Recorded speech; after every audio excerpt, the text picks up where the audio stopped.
Hi hello എല്ലാവർക്കും നമസ്കാരം. Dream ഡ്രൈവിൻ്റെ ഒരു പുതിയ എപ്പിസോഡിലേക്ക് എല്ലാവർക്കും സ്വാഗതം. അതിരാ, ഇന്ന് ഡ്രീം ഡ്രൈവിൽ നമ്മൾ പുതിയൊരു വണ്ടിയൊന്നുമല്ല ഇൻട്രൊഡ്യൂസ് ചെയ്യുന്നത്. അതെ, ഇന്ന് നമ്മൾ ഒരു സർവീസാണ് എന്താണ്, അതായത് നമുക്കറിയാം ഇപ്പം കൊറോണയൊക്കെ കൂടിയ സാഹചര്യത്തിൽ എല്ലാവരും സേഫ്റ്റി കാര്യങ്ങളൊക്കെ കൂടുതൽ നോക്കി എല്ലാവരും വീട്ടിൽ തന്നെയാണ് കൂടുതലും, അത്യാവശ്യ കാര്യങ്ങൾക്ക് മാത്രമാണ് നമ്മൾ ഇറങ്ങുക. അപ്പം നമ്മുടെ വാഹന ലോകത്തുള്ളവർക്കൊക്കെ എപ്പോഴും ഒരു കൺഫ്യൂഷൻ ഉള്ളൊരു കാര്യമാണ് ഈ വണ്ടിയുടെ സർവീസും കാര്യങ്ങളൊക്കെ വരുമ്പോഴത്തേക്കുള്ള പ്രശ്നങ്ങൾ. അപ്പോൾ ഇങ്ങനെയൊക്കെ സിറ്റുവേഷൻ വന്നപ്പോഴത്തേക്കും നമ്മുടെ എറണാകുളത്തെ NCS ഹ്യുണ്ടായി എളമക്കരയിലുള്ള നമ്മുടെ ഹ്യുണ്ടായുടെ ഷോറൂം ഒരു സർവീസ് പ്രൊവൈഡ് ചെയ്യുന്നുണ്ട്. ഒരു സർവീസ് എന്ന് പറയുമ്പോൾ നമ്മുടെ ബാക്കിൽ ഒരു വണ്ടി കിടക്കുന്നുണ്ട്, മൊബൈൽ സർവീസ് വാൻ. ഇതാണ് അവർ അതിന് പറയുന്ന പേര്. അതായത് നമ്മുടെ വണ്ടിക്ക്, ഹുണ്ടായുടെ വണ്ടികൾക്ക് നമ്മൾ ഷോറൂമിൽ ചെന്ന് ചെയ്യുന്ന സർവീസുകൾ ഇപ്പോഴത്തെ സിറ്റുവേഷനിൽ നമുക്കറിയാം പുറത്തേക്കൊന്നും അങ്ങനെ ഇറങ്ങുന്നില്ല. അത് മാത്രമല്ല, എനിക്കതിലുപരി സമയം ഒരുപാട് ലാഭമുണ്ട്. ഇപ്പോൾ എനിക്കൊരു ഞാൻ വണ്ടി യൂസ് ചെയ്യുന്ന ഹുണ്ടായി വണ്ടിയാണ്. എനിക്ക് സർവീസ് പീരീഡ് ആയി കഴിഞ്ഞാൽ ഞാൻ ആ വണ്ടി ഷോറൂമിൽ കൊണ്ടിട്ട് ഷോറൂമിൽ നിന്ന് ഞാൻ ഉബർ എടുത്ത് ഓഫീസിൽ പോയി, അതിൻ്റെ ഒന്നും യാതൊരു ആവശ്യമില്ല. വിളിച്ച് ബുക്ക് ചെയ്യുക, അവർ നമ്മുടെ വണ്ടി എവിടെയാണോ കിടക്കുന്നത്, വീട്ടിലായാലും ഫ്ലാറ്റിലായാലും എവിടെയാണ് കിടക്കുന്നത് വെച്ചാൽ വന്ന് വണ്ടി സർവീസ് ചെയ്ത് വൃത്തിയാക്കി പേയ്മെന്റ് വരെ ഓൺലൈൻ സെറ്റിൽമെന്റ് നടത്താനുള്ള സാഹചര്യം ഇവർ ഒരുക്കിയിട്ടുണ്ട്. അതുമാത്രമല്ല, നമുക്ക് ഈ ഒരു വാഹനം നമ്മുടെ ഷോറൂമിൽ ചെയ്യുന്ന അതായത് നമ്മുടെ സർവീസ് സെന്ററിൽ ചെയ്യുന്ന അതേ കാര്യങ്ങൾ തന്നെ നമുക്ക് വീടിന്റെ അവിടെ അല്ലെങ്കിൽ ചിലപ്പോൾ ഈ വീഡിയോ കാണുന്ന ആൾക്കാർക്ക് ചിലപ്പോൾ സംശയം തോന്നും, ഈ ഒരു വണ്ടി കൊണ്ട് സർവീസ് സെന്ററിൽ ചെയ്യുന്ന കാര്യങ്ങളെല്ലാം തന്നെ ചെയ്യാൻ പറ്റുമെന്ന്. അതെന്തായാലും ഞാൻ ഇതിന്റെ ഡീറ്റെയിൽ ആയിട്ട് കാര്യങ്ങൾ നമുക്ക് ചോദിച്ചും കാണിച്ചും ഒക്കെ നിങ്ങൾക്ക് ഞാൻ മനസ്സിലാക്കി തരാം. പക്ഷെ ബേസിക്കലി നമുക്ക് സമയം ലാഭമാണ്. രണ്ട്, ഇപ്പോഴത്തെ സിറ്റുവേഷനിൽ നമുക്ക് വണ്ടിയും കൊണ്ട് ട്രാവൽ ചെയ്യേണ്ട ഒരു ബുദ്ധിമുട്ടില്ല. നമുക്ക് എറണാകുളത്ത് എളമക്കര NCSന്റെ സർവീസ് സെന്ററിലാണ് ഈ ഒരു വണ്ടി ഉള്ളത്. അതുകൊണ്ട് തന്നെ എറണാകുളം സെന്ററിൽ എനിക്ക് തോന്നുന്നു റൂറൽ ഏരിയസിൽ കൂടുതൽ എത്തിപ്പെടാനാണ് ശ്രമിക്കുന്നത്. ഈ ഒരു സൗത്ത് ഇന്ത്യയിലെ തന്നെ ആദ്യത്തെ ഒരു സർവീസാണ്, മൊബൈൽ സർവീസ് വാനാണ്. അപ്പോൾ അതുകൊണ്ട് തന്നെ ഇങ്ങനൊരു ഇനിഷ്യേറ്റീവ് എടുത്തത് ഹുണ്ടായിക്കും NCSനും ഒരു ക്ലാപ്സ്. കാരണം എനിക്ക് കണ്ടപ്പോൾ തന്നെ ഈ സംഭവം ഇഷ്ടപ്പെട്ടു, ഒരു നല്ല ഐഡിയ ആയിട്ട് എനിക്ക് ഫീൽ ചെയ്തു. അപ്പം ബേസിക്കലി ഞാൻ പറഞ്ഞ കാര്യം ഇത്രേ ഉള്ളൂ, സമയം ആൻഡ് ഈ ഒരു സിറ്റുവേഷനിൽ നമുക്ക് പുറത്തു പോകാനുള്ള ബുദ്ധിമുട്ട് രണ്ടും ഒഴിവാക്കാം. അപ്പോൾ എന്തായാലും ഇതിൻ്റെ കൂടുതൽ വിശേഷങ്ങളും കാര്യങ്ങളൊക്കെ നമ്മുടെ സാറിനോട് ചോദിക്കണം. വണ്ടിയുടെ ഡീറ്റെയിൽസ് ഞാൻ കാണിച്ചു തരാം. ഇതിൻ്റെ സർവീസ് ചെയ്യുന്ന കാര്യങ്ങളെല്ലാം ഞാൻ ഡീറ്റെയിൽ ആയിട്ട് കാണിച്ചു തരാം.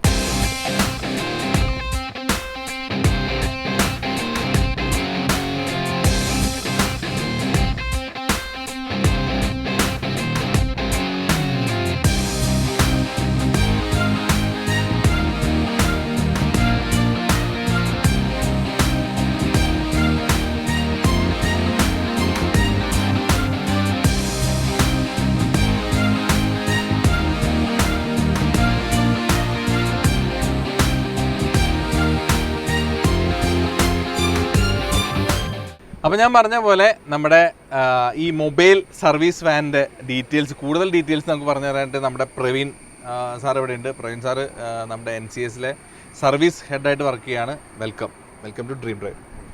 അപ്പോൾ ആതിര എന്നോട് കുറേ സംശയങ്ങൾ ചോദിച്ചിരുന്നു. ആ സംശയങ്ങൾ ഇവിടെയും ചോദിക്കാം. അതെ, ഈ ഒരു വാഹനത്തിൽ പ്രധാനമായിട്ടും എന്തൊക്കെ കാര്യങ്ങളാണ് ഉള്ളത്?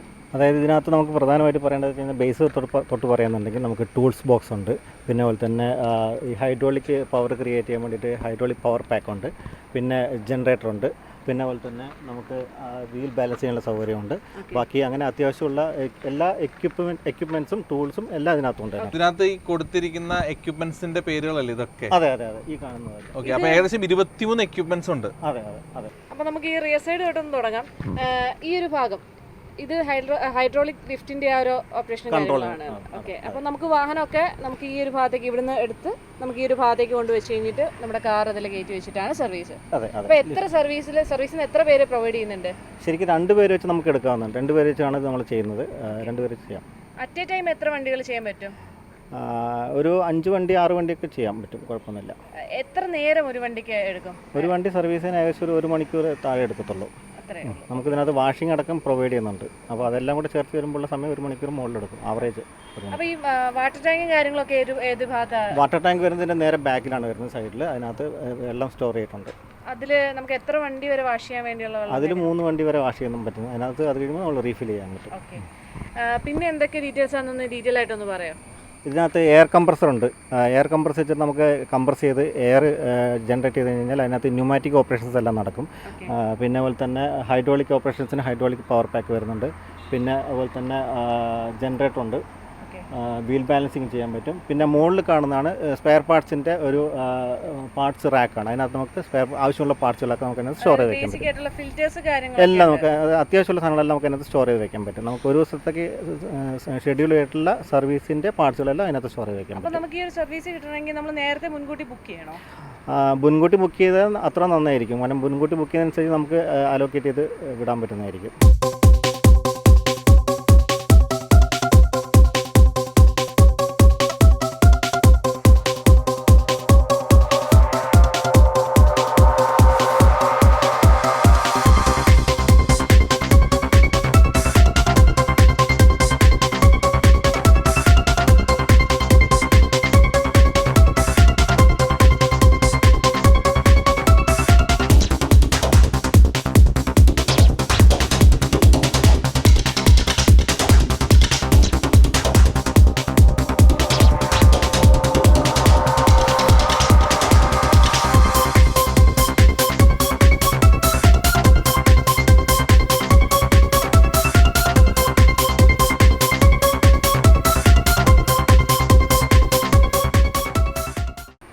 ലിജോ ഇങ്ങനെ ആദ്യം പറഞ്ഞപ്പോൾ ഇൻട്രോ പറഞ്ഞിരുന്നു കൂടുതലും നമ്മൾ ഫോക്കസ് ചെയ്യുന്ന റൂറൽ ഏരിയാസും കാര്യങ്ങളൊക്കെയാണ് എന്നുള്ളത്. അതെ അതെ. അപ്പോൾ ഞാനൊരു കാര്യം, നമ്മളിപ്പം ഒരു ആൾ വിളിച്ചു, ബുക്ക് ചെയ്തു, നമ്മളവിടെ ചെന്നു. നമ്മൾ ചെന്നിട്ട് എന്തൊക്കെ ഇപ്പോൾ basic first service, second service, third service, അങ്ങനെ സർവീസുകളുണ്ടല്ലോ. ഓരോ സർവീസിനും ഓരോ വണ്ടികൾക്ക് പല പല കാര്യങ്ങളായിരിക്കും. നമുക്ക് ഇതിനകത്ത് ഓയിൽ ചേഞ്ച് ചെയ്യുന്നുണ്ട് പറഞ്ഞു ഉണ്ട്. പിന്നെ നമുക്ക് വാഷിംഗ് ചെയ്യുന്നുണ്ട്. പിന്നെ റൂൾ ചെക്കപ്പ് കാര്യങ്ങൾ ചെയ്യുന്നുണ്ട്. ഇപ്പം ഇൻ കേസ് എൻ്റെ വണ്ടിക്ക് ഒരു എന്തെങ്കിലും ഒരു പാർട്സ് ആവശ്യമുണ്ട്, ആ സർവീസിൽ ആവശ്യമുണ്ട് എന്ന് വിചാരിക്കുക. അപ്പോൾ ആ പാർട്സ് നമ്മുടെ കയ്യിൽ ഓൾറെഡി സ്റ്റോക്ക് ഉണ്ടാവുമോ അതോ എങ്ങനെയാണ് അത്? നമുക്കിത് എങ്ങനെയാണെന്ന് വെച്ച് കഴിഞ്ഞാൽ സർവീസാണ് നമ്മൾ ഇതിനകത്ത് കോമൺ ആയിട്ട് നമ്മൾ ചെയ്യുന്നത്. അപ്പോൾ സർവീസുമായിട്ട് ബന്ധപ്പെട്ടുള്ള പാർട്സുകളൊക്കെ നമ്മൾ അതിനകത്ത് ഈ ബുക്കിംഗ് അനുസരിച്ച് നമ്മൾ സ്റ്റോർ ചെയ്ത് വെക്കുന്നുണ്ട്. അത് കൂടാതെ കസ്റ്റമർ ബുക്കിംഗ് എടുക്കുന്ന സമയത്ത് നമ്മൾ കസ്റ്റമറോട് ചോദിക്കുന്നുണ്ട് വേറെ എന്തെങ്കിലും അഡീഷണൽ കംപ്ലയിൻസുകൾ വല്ലതും ഉണ്ടോ ചോദിക്കുന്നുണ്ട്. അങ്ങനെ കംപ്ലയിൻസുമായിട്ട് ഉണ്ടെന്നുണ്ടെങ്കിൽ ആ കംപ്ലയിൻസുമായിട്ട് ബന്ധപ്പെട്ടുള്ള പാർട്സുകൾ എന്തെങ്കിലും നമുക്ക് കീപ്പ് ചെയ്യണമെന്നുണ്ടെങ്കിൽ അത് നമുക്ക് അതിനകത്ത് കീപ്പ് ചെയ്യാം. അത് ഈ സർവീസിൻ്റെ കൂട്ടത്തിൽ നമുക്ക് റീപ്ലേസ് ചെയ്യാൻ പറ്റും. അപ്പോൾ അതായത് നമ്മളിപ്പോൾ വണ്ടി സർവീസ് ബുക്ക് ചെയ്യുമ്പോൾ നമുക്കറിയാലോ നമ്മുടെ വണ്ടിയുടെ കംപ്ലയിൻസ് എന്തൊക്കെയാണെന്ന് നമുക്കറിയാം. നമ്മളത് മെൻഷൻ ചെയ്യണം. ഇന്ന കംപ്ലയിൻസ് ഉണ്ട്, ഇന്ന സൗണ്ട് കേൾക്കുന്നുണ്ട്, ഇന്ന വൈപ്പർ ബ്ലേഡ് ആണെങ്കിൽ അതിൻ്റെ ഇന്ന കാര്യങ്ങൾ പറയണം. അത് അവർ അതിൻ്റെ പാർട്സും കൊണ്ട് വരും. നമുക്ക് ഏകദേശം ഒരു മണിക്കൂർ 1.5 മണിക്കൂർ കൊണ്ട് ഒരു വണ്ടി സർവീസ് ചെയ്ത് തീർക്കാൻ പറ്റും.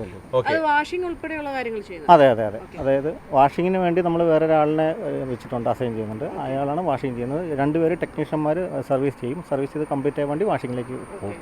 അതുപോലെ ഒരു സംശയം, നമുക്കിപ്പം നമ്മുടെ സർവീസ് സെന്ററിൽ കൊണ്ടുവരുന്ന കോസ്റ്റും ഈ വണ്ടി വന്നിട്ട് ചെയ്യുന്ന കോസ്റ്റും തമ്മിൽ സെയിം ആണോ? എല്ലാം സെയിം ആണ്. അതിനകത്ത് യാതൊരു വ്യത്യാസങ്ങളില്ല. ഇപ്പോൾ നമ്മളാണെന്നുണ്ടെങ്കിൽ സർവീസ് സെന്ററിൽ വന്നിട്ടാണെന്നുണ്ടെങ്കിൽ നമുക്ക് റിപ്പയർ ഓർഡർ ഓപ്പൺ ആക്കണം. ആ റിപ്പയർ ഓർഡർ ഓപ്പൺ ആക്കുന്നത് ഇവിടെ സെയിം തന്നെയാണ്. നമുക്ക് ഓൺലൈനായിട്ട് കസ്റ്റമർക്ക് വാട്സാപ്പിലൂടെ റിപ്പയർ ഓർഡർ പോകും. അതുപോലെ തന്നെ സർവീസ് ചെയ്ത് കഴിഞ്ഞാൽ ബില്ലും വാട്സാപ്പിലൂടെ കസ്റ്റമർക്ക് പോകും. പേയ്മെൻറ്റും ഓൺലൈനിലാണ് നടക്കുന്നത്. എല്ലാം സെയിം ആണ്. നമ്മുടെ ഈ ഒരു കോവിഡ് സിറ്റുവേഷനിൽ എല്ലാവർക്കും യൂസ്ഫുൾ ആണ്. അതെ അതെ അതെ അതെ അതെ. കാരണം കോവിഡ് സിറ്റുവേഷൻ ആയതുകൊണ്ട് നമുക്ക് ആൾക്കാർക്ക് സർവീസ് സെന്ററിലേക്ക് വരാനൊരു ബുദ്ധിമുട്ടും പേടിയും കാര്യങ്ങളൊക്കെ ഉള്ള ആൾക്കാർക്ക് സുഖമായിട്ട് വിളിച്ച് ബുക്ക് ചെയ്ത് കഴിഞ്ഞാൽ നമുക്ക് ഡോർ സ്റ്റെപ്പിൽ ചെയ്യാൻ പറ്റുന്നതായിരിക്കും. അതുപോലെ നമുക്ക് കോവിഡുമായിട്ട് ബന്ധപ്പെട്ട് സാനിറ്റൈസേഷൻ ഒക്കെ ചെയ്തിട്ടാണ്. അതെ അതെ, എല്ലാം സാനിറ്റൈസേഷൻ ചെയ്തിട്ടാണ് വരുന്നത്. അതും കറക്റ്റായിട്ട് കാണുന്നവർ ചിന്തിക്കുന്നുണ്ടാവും. ഇപ്പം നിങ്ങൾ വീട്ടിൽ വന്നിട്ടാണ് സർവീസ് ചെയ്യുന്നത്, അപ്പോൾ അത് സാനിറ്റൈസ് ചെയ്യുമോ, വണ്ടി സാനിറ്റൈസ് ചെയ്യുമോ എന്നൊക്കെ പ്രോപ്പറായിട്ട് അതും ആലോചിക്കുന്നുണ്ടാവും. കാരണം ഈ സിറ്റുവേഷൻ അതാണ്. അപ്പോൾ ആ സാനിറ്റൈസേഷനും ഇതിൻ്റെ കൂട്ടത്തിലാണ് ചെയ്യുന്നുണ്ട്. നമുക്ക് സർവീസ് ചെയ്തതിന് ശേഷം ഹൈടെക് സാനിറ്റൈസേഷൻ ഉണ്ട്. കുറച്ച് പോയിന്റ്സ് ഒക്കെ സാനിറ്റൈസ് ചെയ്തതിന് ശേഷം ആണ് നമ്മൾ ഡെലിവറി കൊടുക്കുന്നത്. കസ്റ്റമർക്ക് സേഫ് ആയിട്ടായിരിക്കും വണ്ടി ഡെലിവറി കൊടുക്കുന്നത്. ഓക്കെ. അപ്പോൾ ഞാനൊരു കാര്യം കൂടി ചോദിക്കട്ടെ. നമ്മൾ ഇപ്പോൾ എൻ്റെ വീട്ടിൽ വണ്ടി സർവീസ് ചെയ്യാൻ നിങ്ങൾ വന്നു, നിങ്ങൾക്ക് എന്തെങ്കിലും നീഡ്സ് പറയാനുണ്ടോ? ഐ മീൻ വണ്ടി അവിടെ ചെയ്യണമെങ്കിൽ എനിക്ക് ഇന്ന കാര്യങ്ങളൊക്കെ അവിടെ അറേഞ്ച് ചെയ്ത് തരണം. അതായത് നമുക്കിപ്പോൾ ഇതിനകത്ത് ഈ ലിഫ്റ്റിലാണ് നമ്മളിപ്പോൾ ഓപ്പറേറ്റ് ചെയ്യുന്നത്. ഈ ലിഫ്റ്റ് ഒന്ന് സ്റ്റേബിളായ സ്ഥലത്ത് ഒന്ന് വെച്ചാൽ മാത്രമേ നമുക്ക് സ്റ്റേബിളായിട്ട് ചെയ്യാൻ പറ്റത്തുള്ളൂ. കാരണം വണ്ടി വെയിറ്റ് ഉള്ള കാരണം അത് സ്റ്റേബിളായിട്ട് പൊക്കിയില്ലെങ്കിൽ ചിലപ്പോൾ ഷെയ്ക്ക് ചെയ്യാനുള്ള സാധ്യതയുണ്ട്. അപ്പോൾ പ്ലേസ് ഒന്ന് സേഫ് ആയിരിക്കണം. മണ്ണൊക്കെ ആണെന്നുണ്ടെങ്കിൽ താന്നു പോകുന്ന സ്ഥലങ്ങളായിരിക്കണം. ഇപ്പം ഫ്ലാറ്റുകളിലൊക്കെ ആണെന്നുണ്ടെങ്കിൽ ഇന്റർലോക്കഡ് സ്ഥലങ്ങളാണെന്നുണ്ടെങ്കിൽ ഓക്കെയാണ്, പെർഫെക്റ്റ് ആണ്, എന്ത് കുഴപ്പമില്ല. പിന്നെ ജനറേറ്റർ ഉണ്ടല്ലോ, വേറെ കറണ്ട് ആവശ്യമൊന്നും ഇല്ല. ജനറേറ്റർ പവർ പ്രൊഡ്യൂസ് ചെയ്യുന്നുണ്ട്, വേറെ കറണ്ടിനൊന്നും ആവശ്യമില്ല. ഓക്കെ. അപ്പോൾ എന്തായാലും ഇതൊക്കെയാണ് ഒരു ബേസിക് കാര്യങ്ങൾ. എനിക്ക് ഇതിൻ്റെ വർക്കിംഗ് ഒക്കെ ഒന്ന് കണ്ടു കഴിഞ്ഞാൽ കുറച്ചും കൂടി നമുക്ക് ഡീറ്റെയിൽ ആയിട്ട് മനസ്സിലാവും. അപ്പോൾ നമുക്ക് അതൊന്ന് കണ്ടു നോക്കാം.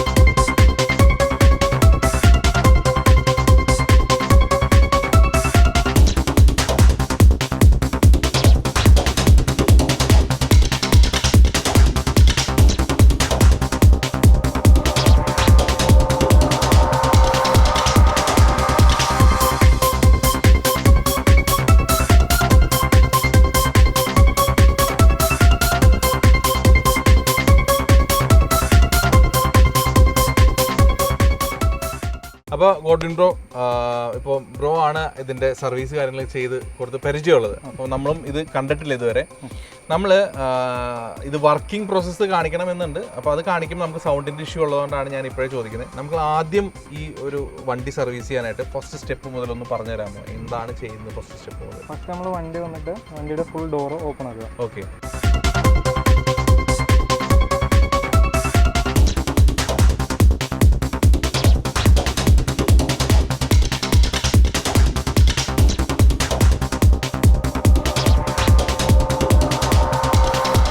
പിന്നെ വരുന്നത് ജനറേറ്ററാണ്. ഓക്കെ. ജനറേറ്റർ നമ്മൾ ഓപ്പറേറ്റ് ചെയ്യുമ്പോൾ അതിൽ നിന്നാണ് ഇലക്ട്രിക്കലായിട്ടുള്ള കാര്യങ്ങളെല്ലാത്തിൻ്റെ പ്രൊഡക്ഷൻ പോകുന്നത്. എല്ലാ ടൈപ്പ്, അതായത് നമുക്ക് ചെറിയ വാഹനങ്ങൾ തൊട്ട് വലിയ വാഹനങ്ങൾ SUV ടൈപ്പ് വരെ ഉണ്ട്. എല്ലാം നമുക്ക് ഈ ഒരു ഹ്യുണ്ടായുടെ വണ്ടികളെല്ലാം നമുക്ക് ചെയ്യാൻ പറ്റുന്നുണ്ട്. അപ്പം വലുത് നമുക്ക് ഹാൻഡിൽ ചെയ്യാൻ വേണ്ടി എന്തെങ്കിലും ബുദ്ധിമുട്ടോ കാര്യങ്ങളോ? അത് സ്പേസ് കറക്റ്റ് ആയിരിക്കണം, അതായത് ലെവലായിട്ടുള്ള സ്ഥലം ആവശ്യമുണ്ട്.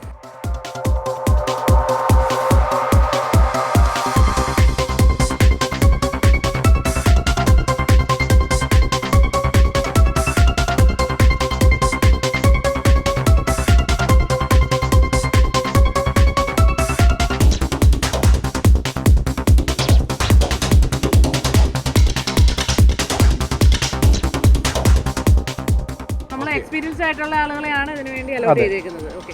ഓക്കെ, ലിഫ്റ്റ് ചെയ്യാനുള്ളത് നമ്മൾ സെറ്റ് ചെയ്തു. ഇനി നെക്സ്റ്റ് സ്റ്റെപ്പ് ചെയ്യുന്നത് ഓയിൽ ചേഞ്ച് കാര്യങ്ങളൊക്കെ എങ്ങനെയാണ് ഇതിനകത്ത് ചെയ്യുന്നത്? വണ്ടി നമ്മൾ ലിഫ്റ്റ് ചെയ്യുമ്പോൾ പൊങ്ങും. അപ്പോൾ ടൂൾ കിറ്റ് ഒക്കെ ഇത് ടൂൾ ബോക്സ് ആണ്. ഓക്കെ, ഇതിനകത്ത് എല്ലാ ടൂൾസും കാര്യങ്ങളൊക്കെ ഉണ്ട്. ഓക്കെ. പിന്നെ ഡ്രെയിൻ ചെയ്യാനുള്ള അത്. ഓക്കെ. പിന്നെ വെള്ളത്തിന്റെ ടാങ്ക് അതല്ലേ? ഓക്കെ. അതിന്റെ മുകളിൽ spare parts rack. Wheel balancer സൈഡിൽ. അപ്പോൾ ഇത്രയും കാര്യങ്ങൾ സ്റ്റെപ്പ് ബൈ സ്റ്റെപ്പ് കാര്യങ്ങളൊക്കെ ചെയ്യുന്നു. ഏറ്റവും അവസാനം വാഷിംഗ് അല്ലേ? വാഷിംഗ്. ഓക്കെ.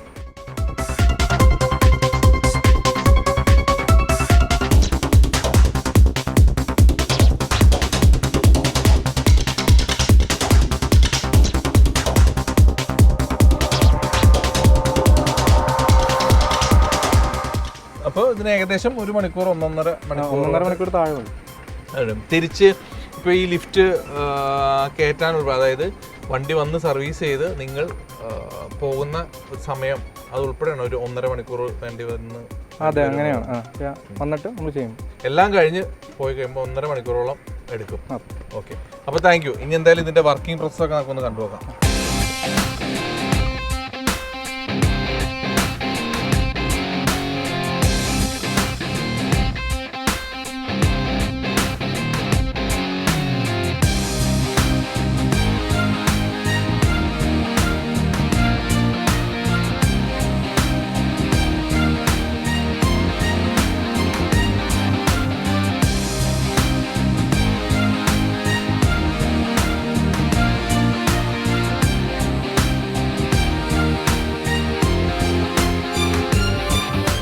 അപ്പോൾ നമുക്ക് ഈ ഒരു NCSന്റെ മൊബൈൽ സർവീസിൽ നമുക്ക് കുറേ കാര്യങ്ങൾ കിട്ടുന്നുണ്ട്. ഏകദേശം 23ഓളം ഫെസിലിറ്റീസ് അവൈലബിൾ ആയിട്ടുണ്ട് ഒരു കസ്റ്റമർ എന്ന നിലയിൽ നോക്കുമ്പോഴത്തേക്കും. അപ്പം ആദ്യം ഒരു സ്പെയർ പാർട്സ് റാക്ക് കാര്യങ്ങൾ വരുന്നുണ്ട്. പിന്നെ lockable doors, portable tool box, vacuum cleaner, waste oil disposer, പിന്നെ oil pan for waste oil collection ഉണ്ട്. പിന്നെ air compressor, genset, control panel, water tank, washing pump, pneumatic tools, general tools, brake bleeder, പിന്നെ tyre pressure garage, job card holder, first aid box, pneumatic polisher, air pressure oil line, hydraulic scissor lift, പിന്നെ dual acting power pack, hydraulic jack, wheel balancer, അങ്ങനെ തുടങ്ങിയിട്ടുള്ള 23ഓളം നമുക്ക് facilities ഈ ഒരു വാഹനത്തിൽ available ആണ്. കൂടാതെ ഈ ഒരു സർവീസ് വാനിൽ 23 ഫെസിലിറ്റീസ് ഇവരുടെ കയ്യിൽ ഓൾറെഡി ഉണ്ട്. ആൻഡ് ഇതാണ് അവരുടെ ഓപ്പറേഷൻ സേഫ്റ്റി പ്രിക്കോഷൻ ഡീറ്റെയിൽസ്. അതായത് ഇതിനകത്ത് ഫോട്ടോ സഹിതം അവർ കൊടുത്തിട്ടുണ്ട്. ഒരു എബൌട്ട് 15 സ്റ്റെപ്പ് പ്രൊസീജിയറാണ് ഒരു വണ്ടി സർവീസ് കഴിഞ്ഞ് വരുമ്പോൾ അവർ ചെയ്യുന്നത്. അത് ഡീറ്റെയിൽ ആയിട്ട് ഫോട്ടോ സഹിതം കൊടുത്തിട്ടുണ്ട്. 1 by 1 ആയിട്ട് ആദ്യം ചെയ്യുന്നതും അവസാനം ചെയ്യുന്നതെല്ലാം. അപ്പോൾ എന്തായാലും ഇതൊക്കെയാണ് ഇതിൻ്റെ സർവീസ് വെഹിക്കിൾ, ഈ ഒരു വാനിൻ്റെ ഡീറ്റെയിൽസ്. എന്തായാലും തീർച്ചയായിട്ടും ഈ ഒരു NCSൻ്റെ ഈ ഒരു ഇനിഷ്യേറ്റീവ് ക്ലാപ്പ് ചെയ്യേണ്ടതാണ്. കാരണം ഇത്രയും ഒരു സാഹചര്യത്തിൽ ആവശ്യമുള്ളവർന്നല്ല ആവശ്യക്കാരെ ഉണ്ടാവുള്ളൂ. അതെ, ആവശ്യമുള്ളത് കൊണ്ട് തന്നെയാണ് നമ്മൾ നമ്മുടെ ഡ്രീം ഡ്രൈവിൽ ഇങ്ങനെ ഒരു എപ്പിസോഡ് ചെയ്തത്. ഇതൊരു പെയ്ഡ് പ്രൊമോഷൻ ഒന്നുമല്ല, ഇത് ആവശ്യമുള്ളത് എന്ന് തോന്നിയതുകൊണ്ടാണ് ഞങ്ങൾ ഇത് നിങ്ങളുടെ മുമ്പിലേക്ക് എത്തിച്ചത്. അപ്പോൾ എന്തായാലും എറണാകുളത്ത് എളമക്കരയിലാണ് ഉള്ളത്. അപ്പോൾ എറണാകുളത്തുള്ള ഹുണ്ടായി യൂസേഴ്സ് ഇത് ഈ ഒരു ഫെസിലിറ്റി യൂസ് ചെയ്യാം. ഷോറൂമിൽ അവൈലബിൾ ആണ്. അവരെ കോൺടാക്ട് ചെയ്ത് കഴിഞ്ഞാൽ വാഹനം കോൺടാക്ട് നമ്പർ ഡീറ്റെയിൽസ് ഒക്കെ ഇവിടെ കാണിക്കും. അപ്പോൾ ആ ഡീറ്റെയിൽസ് വെച്ചിട്ട് നിങ്ങൾ കോൺടാക്ട് ചെയ്യുക. ഇത് ഈ ഒരു ഫെസിലിറ്റി യൂസ് ചെയ്യുക, വെറുതെ സമയം കളയണ്ട. ഓക്കെ.